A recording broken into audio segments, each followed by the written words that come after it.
Welcome to Milk Drunk by Bobbie, a straight-up conversation about parenthood without the BS. We'll be featuring parenting experts, people you may recognize, and some others you might be meeting for the first time. Milk Drunk is brought to you by Bobbie, the mom-founded and led organic formula brand, evolving the conversation around how we choose to feed our babies. Our goal is to have open and honest conversations that make parents feel less alone.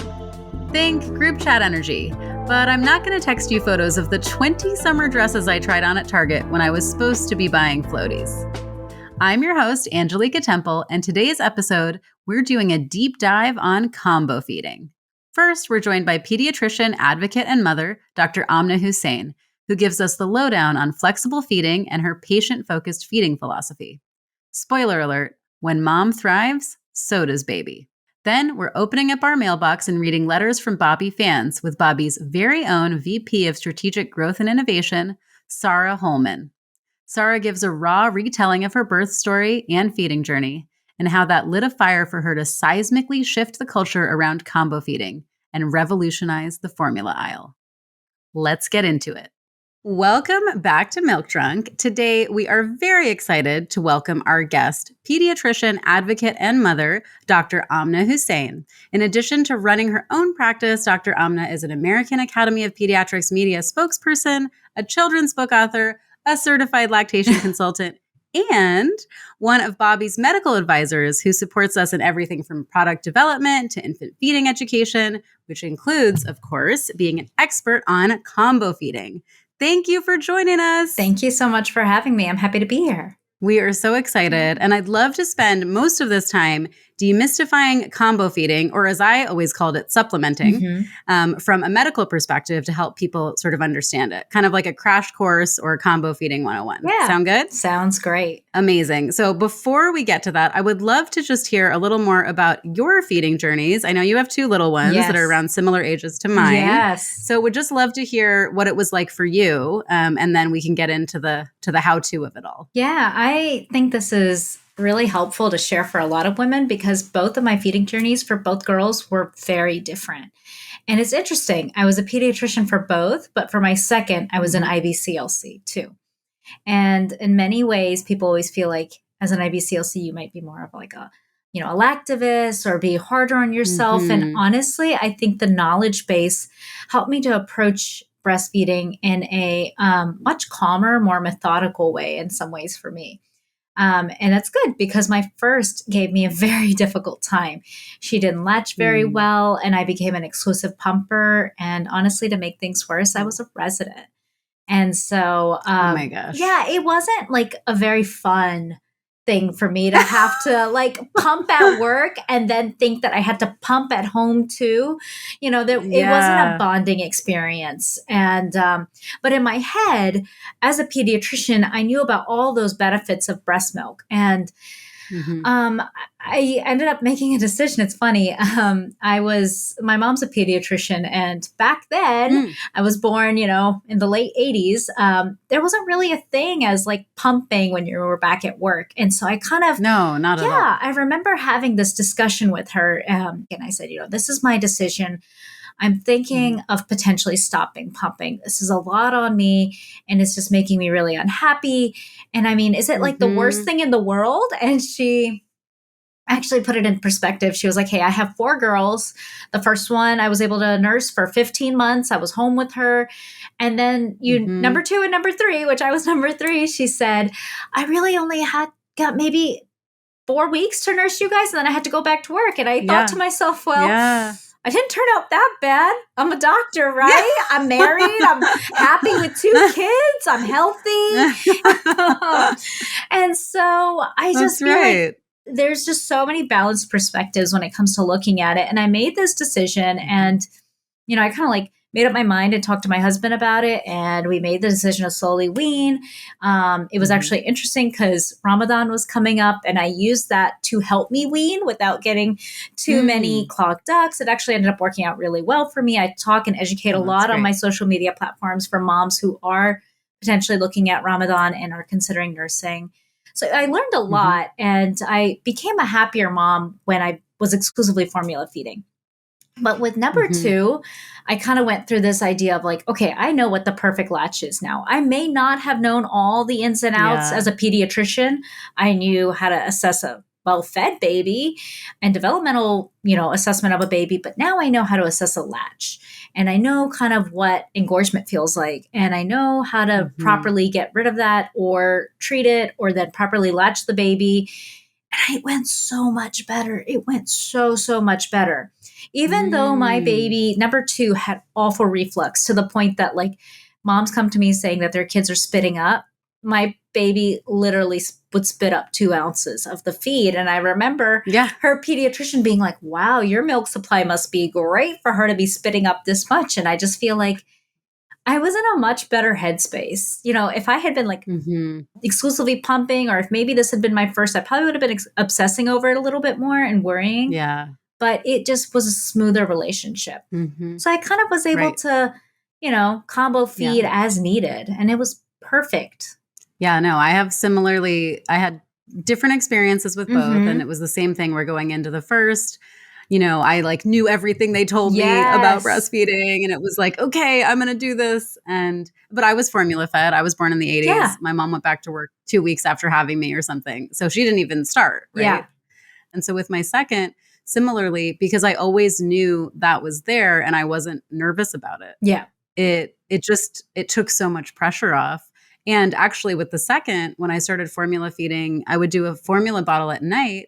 For her, that's when she slept through the night, because she would take down 9 ounces because she's not falling asleep on my chest in like this little cuddle puddle.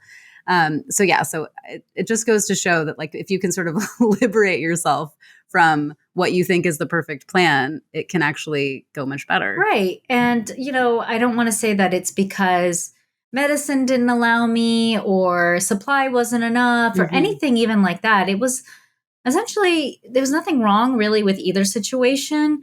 It was just like I made the best decision for myself at that time. And with my second, I think she kind of self-weaned at around 11 months or so, 11 and a half. And even though I wasn't ready to let go, she wanted to. And it's fine. Every baby's a little that's second different. Kid, right? I know. She was like, get away from me. Second kid's like, that's the same. Mine like weaned at 8 or 9 months. And I was like, what's happening? Like, I'm down. I know. I was like, come back. Yeah, no, they know what they want, those number twos. Okay, so let's get into our crash course.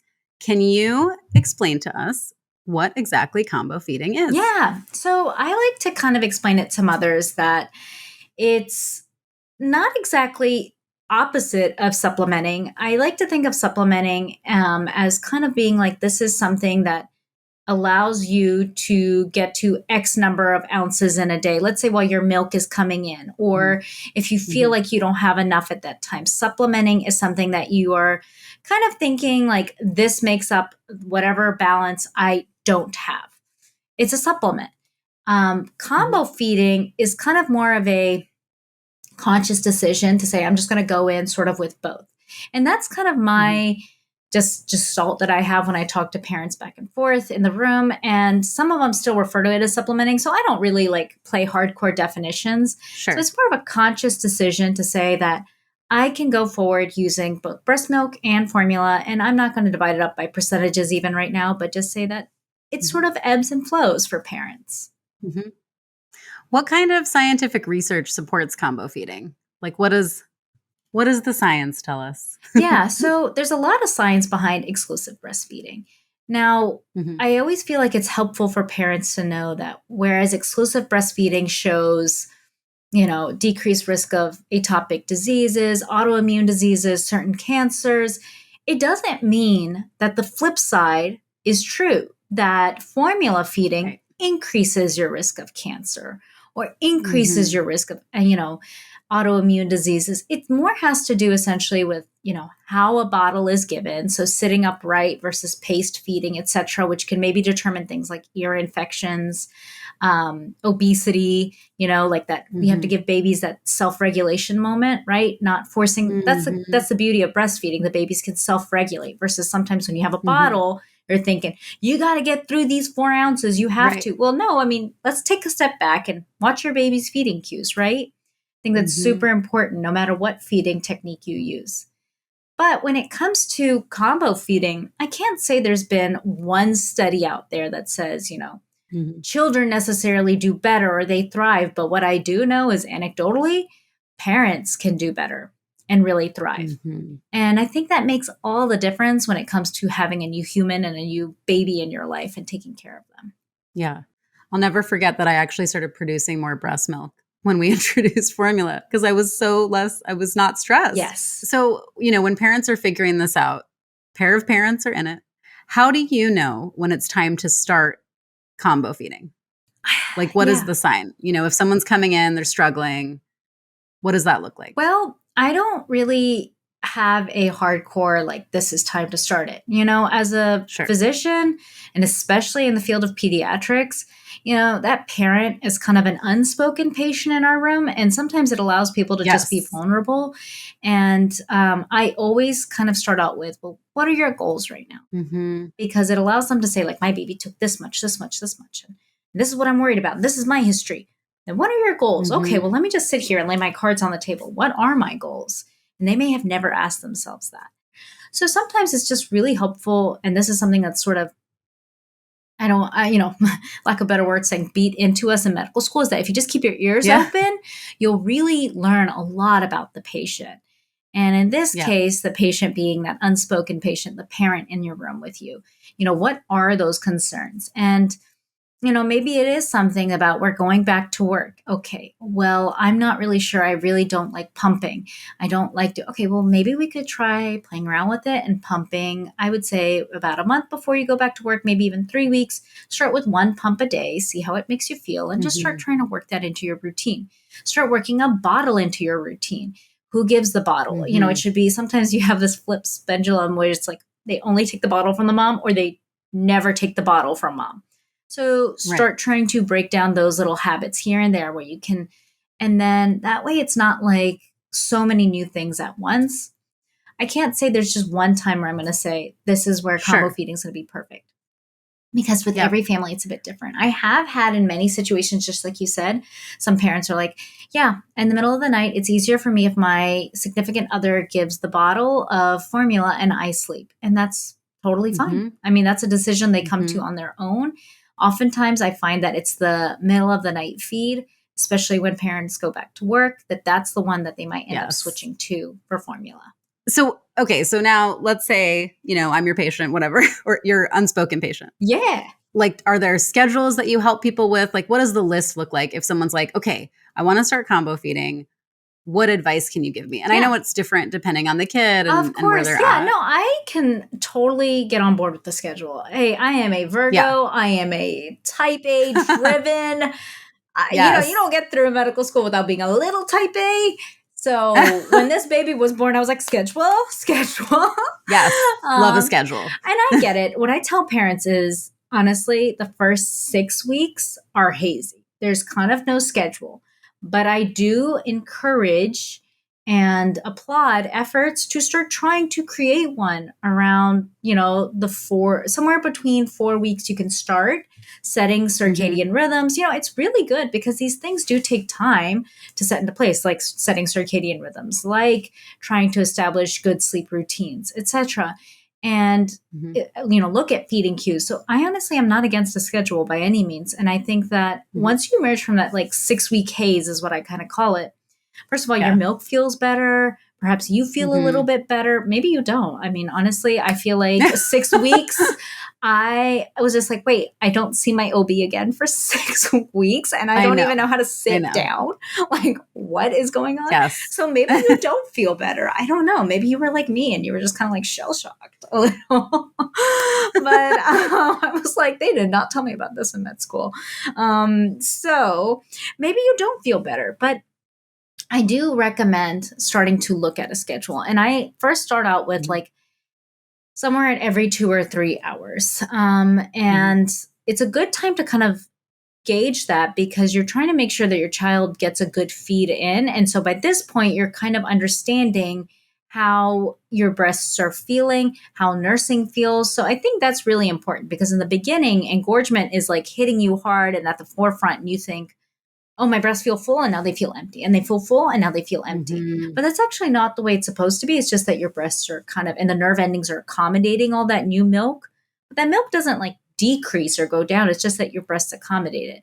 And I think at 6 weeks. Oh, interesting. Yeah, for sure. I think at 6 weeks, it's very helpful because you're kind of like, okay, everything feels not as sensitive anymore. It's not like you have a milk letdown immediately as soon as cold air hits your nipples or like. Oh my gosh, like not facing the shower. Yeah. I remember not being able to face the shower. Yeah, exactly. And a lot of parents don't recognize that because they think it feels better. And I'm like, no, that it might actually make your engorgement worse.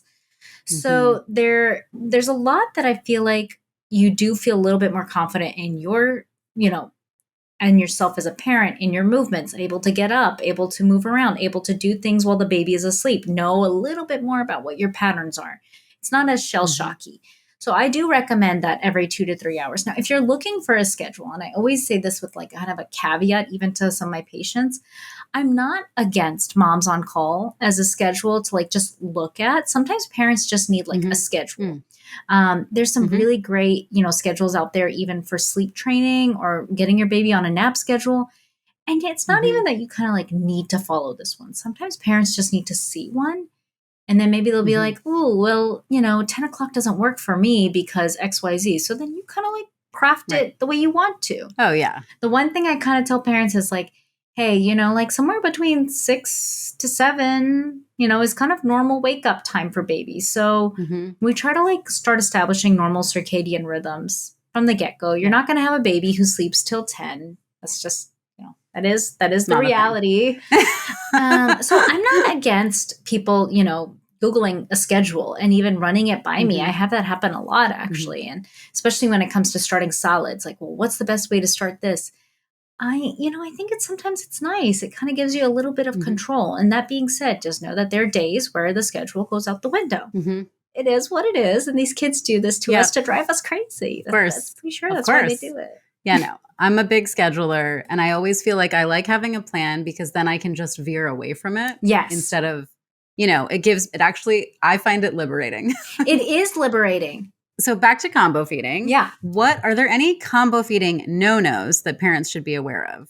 Ooh, good one.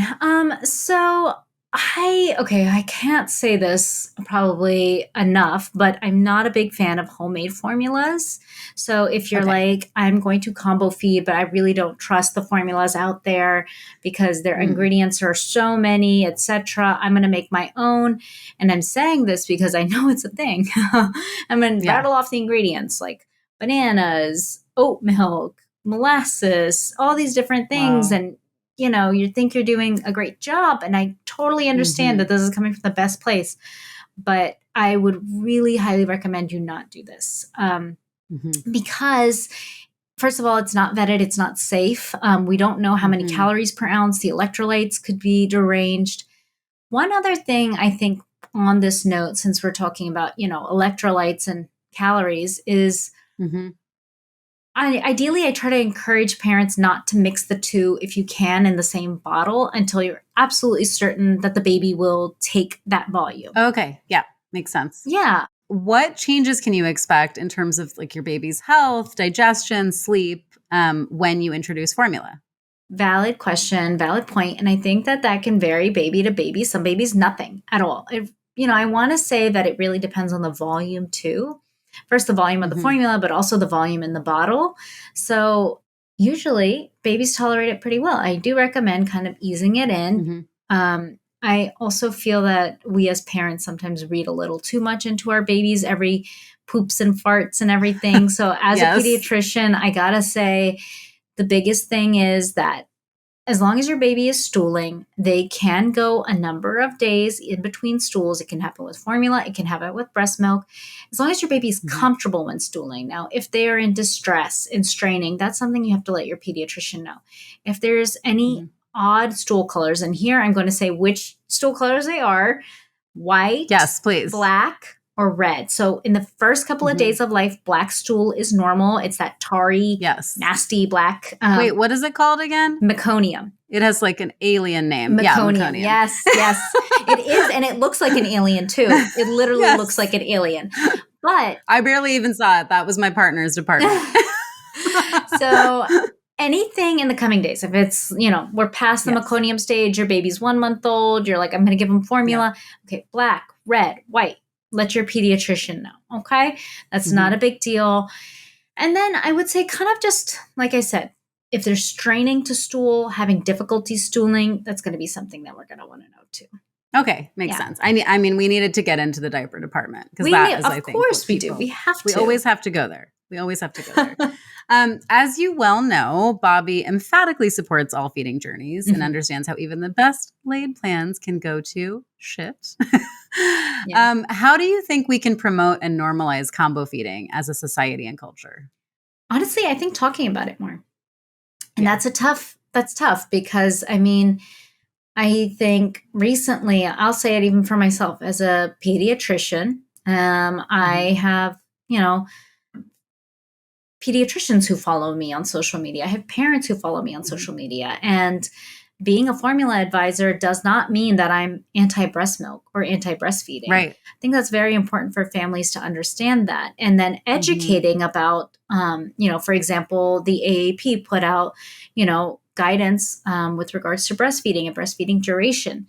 That doesn't mean that they were wrong by saying that. Right. And that doesn't mean that if you don't breastfeed for 2 years, even though it's optimal, that you're wrong. Research is there, science is there, and options are there to cater to every type of family. There are parents who are going to work now, some who may be able to work from home and allows them to continue their feeding journey, which I greatly applaud. But some parents, my job does not allow me, for example, to work from home. So I greatly applaud where we've come in terms of the pumping world. We can pump while on the go. I wish we would make more headway in terms of, family leave. And I'm hoping that continues to happen. But this journey of combo feeding, the only way it's going to happen is if we kind of continue to talk about it and make noise and raise full disclosure about it. So you've been involved with Bobbie, since before we launched. Yeah. Why are you passionate about working with an amazing brand like ours? I'll tell you, for me, it was a couple of things. As I'm in the Northeast right now, I'm in the process of moving down to North Carolina, but I will say there was a big study that was released in New York where it was finding that a lot of women here in the Northeast were going to sort of like the black market for European formulas. Yes. Obviously, money talks, education talks, all of those things. And you have the best intentions, but they may not be safe. And so I think Bobbie was trying to appeal to a percentage of parents that wanted a product like this for their children. And again, I fed my oldest an American-made formula. I had no problem with it, but I do have issues with parents, unfortunately, seeking formulas in unsafe ways because they feel like a need is not being met. So this filled a need. Another thing that I loved was that Bobbie was literally a formula company ran by women. Like, come on, like we get it. It makes sense. Yeah, we get it. We get what it's like to work and go back to work and feed your baby at the same time. It's crazy. And I just love that. I love that energy. There's so much about it that I feel like when they followed this, when they got me, when they said they followed the science, and it's not just, pretty words, it really has to matter. It really, really has to matter to me. So getting that, position, and I'm not, it's not just an influencer. It's not just here and there. I literally I'm here talking about medical advisory, getting to talk about the safety about this is what we see with our parents. This is what they have questions about. This is what I would recommend. That's very important to me. Well, thank you so much, Dr. Amna. This has been so informative. Perfect crash course. Please let us know where our listeners can find you. Oh, sure. Of course. So I have a pretty easy handle. It's at Dr. Amna Hussein. So my name, AMNA HUSAIN, and that's on Instagram, TikTok, and YouTube. In terms of, I know for TikTok, we have a whole playlist on there dedicated to formula because there's just so much formula shaming and misinformation. So that I know I have a playlist there, and I know we definitely talk about it a lot on YouTube as well. Thank you so much, Dr. Amna. I feel like you've perfectly set the stage for our next guest, VP of Strategic Growth and Innovation at Bobbie, Sarah Holman. Before we hear from Sarah, we're taking a trip to our DMs where Bobbie parent Hannah tells us about her feeding journey. I'm writing to thank you. They say it takes a village to raise children, and Bobbie has been part of ours since 2021. Nursing was a painful struggle. Then came Bobbie to the rescue. Good ingredients that ensured my baby was fed and allowed my body to begin to heal. I learned that fed was best and my struggles were okay and normal and actually something I could look back on and smile at when I saw my sweet baby grow rolls, body by Bobbie. Then came the happy news that we were expecting baby number 2. I didn't cancel my subscription, just deferred it a couple months until our daughter arrived. Knowing she was receiving her nutrients from Bobbie allowed me to relax and enjoy the few months I was able to nurse her. With pressure off, nursing came easily. Funny how formula could actually promote a healthy nursing dynamic. Love, Hannah. I have goosebumps. I know, me too. You know why, though, is because I really think about my feeding journey in 2 chapters, with my first daughter and with my second. Mm-hmm. And with my second daughter, Serena, I had the language and I knew about Bobbie and I was a part of Bobbie, and I breastfed for longer. I introduced formula sooner. I didn't pump. I went back to work. I didn't have any postpartum depression or anxiety. And I credit nearly all of that with Bobbie and the community and the tools that we give to parents. So to hear that other women are experiencing that actually makes me really emotional. I completely agree. And with that, may I introduce our next guest on Milk Drunk, Bobbie's very own Vice President of Strategic Growth and Innovation, which includes heading up Bobbie Labs, Sarah Holman. Not only does Sarah help Bobbie shatter the stigmas surrounding feeding, she's also a delightful human and a mother of 2. Welcome, Sarah. Thank you, Ange. It's great to be here. I'm super excited. Well, earlier on this episode, we had Dr. Amna on, who gave us a crash course on combo feeding. And now we're super excited to learn about all the work you're doing to destigmatize combo feeding beyond just talking about it, but actually making cultural shifts in retail, in how we purchase formula, how we find it, and how we can do it all together. Yeah, I get to do a lot of different things, and that's really fun for me. But at the core of it, what I'm working on and thinking about on a daily basis is, where is our company going and how are we truly changing what it means to be a formula company for parents? So, and one thing I can say very boldly, and which I am refusing to see the other side on, is that no one will ever be able to do what we do, because we are a team of mothers who are raising our children and who are living the real world experience that we are changing for our customers in real time. And not a single other infant formula company in the world is doing that. And they can't do it because they're not us. And that to me is everything. Oh my gosh, chills again, Sarah. It's happening. This is a chilling time. So we're gonna read another letter, and then I would love to hear more details about your feeding journey. So here is this next letter. For the past 3+ months, I've struggled to produce enough milk. It's been really stressful and disheartening. I realized I needed to transition to formula, but I didn't want to give him the formulas I was familiar with. After a bunch of research and our pediatrician said to go ahead and start weaning, I went to Target and picked up a can.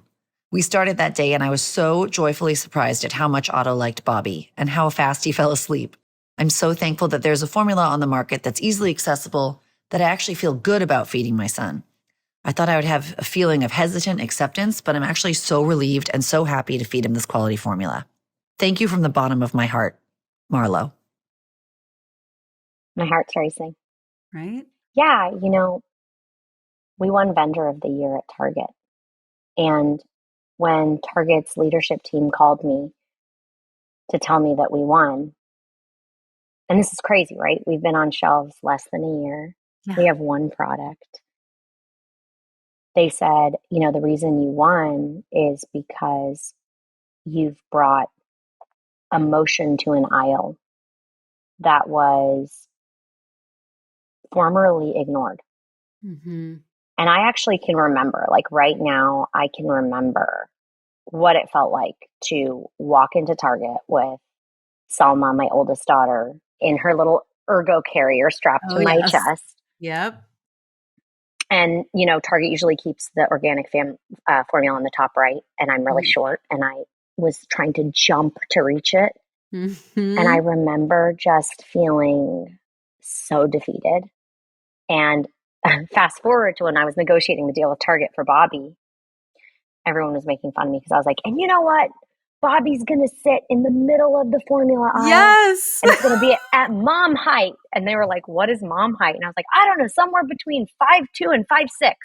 But like, stop making moms climb on the formula shelves with their babies strapped to them to get Bobbie. No one's going to do that. They were like, okay. It happened actually. We got moved to what is now called the Bobbie Mom Block at mom height. Yes. Yeah, it was awesome. It's like these little wins that only a mom could really advocate Completely. for. But I have climbed on shelves yeah, for formula also, like truly. And I've yeah. used like a cereal box to try to knock it down. Yep, exactly. And you're just like hoping that it's not going to smash your baby on the head as it's like tumbling down. Yeah, for sure. It's great though to hear that, because for all those parents that were formula feeding, you already kind of feel like shit. Mm-hmm. Because you feel for whatever reason like you can't, or you've chosen not to breastfeed, and Mm-hmm. society is telling you that's the best way and the right way. And being able to put Bobbie on that end cap during the formula crisis with our words of affirmation and some nods to being playful, Mm-hmm. I just want us to live in a society where people have the words and they have the emotional systems in place to support whatever their journey is, whether or not it includes Bobbie. So you have 2 kids, right? And I have they're, 2 how kids. old are they now? I have a 4.5-year-old, and she'll tell me every day I'm 4.5, not 4. Of course. And I have a brand new 2-year-old who was a Bobbie baby through and through. And yep, she's my Bobbie baby. And what were your feeding journeys like with each one? So this is like trigger warning TMI for my first one, but it really was part of what continues to be my fuel and fire for Bobbie. So I had my first daughter, and I'm going to choose my language really carefully here. Mm-hmm. They broke my back to make space for her so that I could vaginally deliver. Wow. I didn't know that that was a possibility, and I was not prepared for what it was going to mean to feed a baby when I was in tremendous pain. Oh and so they had given me these pain pills that really I wasn't supposed to take while breastfeeding. Mm-hmm. I couldn't sit, so I didn't know how to breastfeed. All those the feeding classes they make you take before you have a baby didn't mean anything. Mm-hmm. So I hired this lactation counselor to come to my house, and she was teaching me how to lay down and feed, get in plank and feed, all this stuff. And I remember her saying to me at one point, like I was going to do plank like 2 days after giving birth. Insane. I actually don't even think you're allowed to do plank 2 days after you give birth, but that's neither here nor there. No. And I remember, she said to me, breastfeeding is the greatest gift you'll give to your daughter. In her whole life, it's the greatest gift. And I just felt like shit. And I powered through it for a long time. And everyone who asked, I started sneaking formula in, and I lied about it. I lied to my doctor because I also had a lot of milk. And so, everyone's message was kind of the same, like, you're so lucky you have so much milk. And but I was pushing down my own pain to continue to breastfeed until finally I felt like I was going to have a nervous breakdown. Like, I remember I was laying in the back of an Uber on my way back from a meeting, and I called my husband and I was like, I can't do this anymore. Like, I need to take I need to take medication. Like, I'm not well. Mm-hmm. You know, what was so interesting was, you know, going back to my career, I was trained to be an advocate. Right. And when it came time to advocate for myself, I had never been given the words. I had never been told that, you know what? 80% of moms in this country turn to formula. 70% of them are combo feeding. It's not either or. You can do both. No one said that to me. And I wish they had, because it would have saved me a lot of physical pain, emotional pain, heartache. And then I think about my second feeding experience, and I had Bobbie in my hospital bag, and Amazing. I breastfed longer, and I formula fed, and my husband fed our baby, and I was happy. And actually, I was so well, like the opposite of unwell, right? And it was because I had been given these tools to forgive myself, to lean in, to be proud of myself for knowing what was the right thing for me. And actually, now the advice I give to all women I meet who are going to have a baby totally unsolicited, which is probably pretty annoying of me, is if you're happy and if you are well, your baby's going to be fine. Because when we deprioritize women and mothers, which is what our society is really good at, deprioritizing mothers, it's so crazy. I remember my oldest sister said, enjoy these last minutes of being pregnant, because once you give birth, you kind of become irrelevant. And I was like, I am bringing life onto this planet. How could I become irrelevant? Fast forward to literally being viewed as a vessel for this child, like bones be damned, break them all to get the baby out. Your body is the gift to the baby. And it was like, I'm my own person. I was my own person. And by the way, how am I expected to raise this child without being in the right space for it? And like being in crippling pain is not the right space to be handling a newborn. FYI to anyone who cares. Yes. And this is why, you know, I fundamentally believe in Bobbie, and what wakes me up in the morning is, for the first time, we have a company that is founded and led by moms who are deep in the mothering journey ourselves. And we can change the trajectory for how other parents and other mothers are going to experience their feeding journeys. It's really incredible. I agree. We're going to hear from another customer. I just wanted to reach out and say thank you so much for the work you do and for all the babies you fed. Our feeding journey with our daughter started out rocky. I planned to breastfeed exclusively since before we knew we were pregnant, but after a complicated and traumatic birth and postpartum period, my supply was very low, and it took her 2 months to even start to latch. I had heard good things about Bobbie from my own patients, and not surprisingly, our sweet girl did very well on Bobbie during her combo fed and formula exclusive months. Thank you for the product you make, for the advocacy you offer, and for never making me feel like I was less than when I decided to give up the heartache that exclusive breastfeeding caused. Feeding is indeed a journey, and we'll forever be grateful that Bobbie was a part of ours. Maggie R. These get me every time, and we get so many of them. And I think of that image of you or me or probably Maggie R in the formula aisle and feeling super lost. And I think so many parents have had similar experiences. Earlier, Dr. Amna mentioned how intimidating the formula aisle can be for parents, which pretty much every parent, like we've just talked about, can relate to.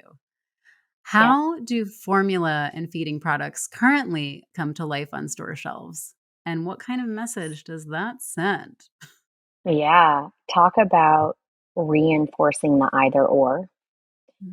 So right now, formula and breastfeeding and feeding accessories sit in different aisles. They have different buyers, meaning different people are responsible for picking the products that are in them and staffing them up. The interesting thing that you'll notice is that the feeding aisle and the breastfeeding aisle is actually quite innovative, right? There are a lot of different pumps and products, Right. and Yep. it's styled in a really cool way. Mm-hmm. And the formula aisle isn't. It feels very reminiscent to the toilet paper aisle or the paper towel Right. aisle. Like, Yeah. shove it all in there, maybe throw it behind lock and key and call it a day. Figure it out on your own. There's no education. There's Mm-hmm. no signage. We were the first company that had talkers on the shelf in the formula aisle. And that was something I really pushed because Mm-hmm. I wanted to be able to educate our customer. Again, going back to that advocacy and affirmation of you being there. And, Mm-hmm. you know, I say it a lot, but I'm excited for when we don't have a formula aisle anymore, because to put the formula aisle on its own is a disservice. It's not Mm-hmm. how the majority of American parents are feeding their children. Mm-mm. The more we leaned into the data coming out of Bobbie Labs and our Mhm. research partners, that when you look at the reality of how people are feeding their parents, when you look at the indicators of what causes parents to feel and experience shame and stigma, Mhm. and it is this either or rather than treating feeding as a holistic journey that will evolve and change as your baby grows. So I have two technical questions, aisle and store Okay. questions. One, Okay. where is the formula aisle usually in relation to all the baby stuff and baby food versus breastfeeding Mhm. stuff? And like, where would you find it? So it's usually somewhere in between pouches and snacks and crackers Yep. and a breastfeeding aisle, but a formula aisle is Okay. typically on its own. On its own. And you walk into the breastfeeding aisle and it's like bottles and pumps and sometimes Holistic pacifiers and experience. all of Yep. that. Yeah. But formula is, it's like the paper towel aisle. You go into the paper towel aisle, it's just paper towels and toilet paper. That's what the Yep. formula aisle Yeah. is. There's nothing there. And actually it makes a lot of sense when you think about it that way, because it's not treated as a food. It's treated No. as a commodity. So when you treat a Mhm. product like a commodity, a shelf stable commodity, you can let it sit there and you don't Right. have to make the investment into it Mhm. until a team of moms comes and says, That's that's right. bullshit. Fuck this. Okay. My next question is, what is an end cap for listeners? I happen to know, Okay. but you tell me. So you know how when you're walking down the aisle, not in between the aisles, but Mhm. down the aisle of the store, and you can Mhm. look down left or right and you see the products in the aisles. The end cap is the thing that sits at the end of the aisle, right? Okay, so it's like where the really cute party supplies are when you're on the party aisle. Exactly. Yes, I feel Exactly. it. Okay. It's all the curated stuff at the Yep. end of an aisle. So we convinced Target, and Target leaned in very heavily with us to say, hey, to put the formula aisle on its own is a disservice. It's not how the majority of American parents are feeding their children. Until we can get to a point of eradicating the formula aisle and making it one comprehensive solution, because that's how we know parents feed. What if we Yep. took some of the stuff from the breastfeeding aisle and some of the stuff from the formula aisle and we put it together? Mhm. And it took almost 2 years for that to come to fruition. But here it is. It's amazing. I am so excited about it. It almost makes me want to have another baby, but no. No, hard pass. Sarah, are you ready for another letter? Are you ready for this? I'm ready. My husband cried yesterday when we opened our very last can of Bobbie because it felt like such a monumental marker of our baby growing up. I definitely thought my breastfeeding journey was going to work out. And when I was hit with a low supply from the beginning, a midwife suggested we try comboing with Bobbie. I'm so glad we did, because you guys got us through the formula crisis. It meant everything to me to not worry about how I was going to feed her. Thank you for everything during our first year. Love, JP. What is next for you and Team Bobbie on your mission to normalize combo feeding? You know, some of that, and you just have to wait and see. Yeah. Because I can't tell you all my secrets. That's right. But there's going to be a lot to come. Combo feeding isn't the end of it. It's just the start of Yes. what we believe is going to be changing how parents shop for formula and what it means to shop for formula. Gone are the days when moms are knocking down cans off the top shelf with cereal boxes. That's right. And it's going to be awesome. Yeah. Thank you so much, Sarah. This has been amazing, inspiring. I feel seen. It's been really wonderful talking with you. Thank you so much for joining us. Thank you for having me. This was awesome. Wow, what an episode. Thank you to Dr. Amna and Sarah for joining us today and for being so raw and real about your feeding journeys and what we can all do to better support parents out there. We're all in this together. Be sure to follow Bobbie on Instagram at Bobbie for all Milk Drunk updates and sign up for the Milk Drunk newsletter at milkdrunk.com. If you or someone you know is Bobbie curious, head to hibobbie.com/combo101 for 15% off your first organic formula order. Milk Drunk is powered by Bobbie, hosted by me, Angelica Temple, and produced by Beth Rowe, Mary Kelly, and the team at Full Picture Productions. If you're liking what we're shaking here at Milk Drunk Pod, be sure to subscribe. You don't want to miss a thing. Also, if you have topics you want to hear discussed or have a hot parenting take, our DMs are always open.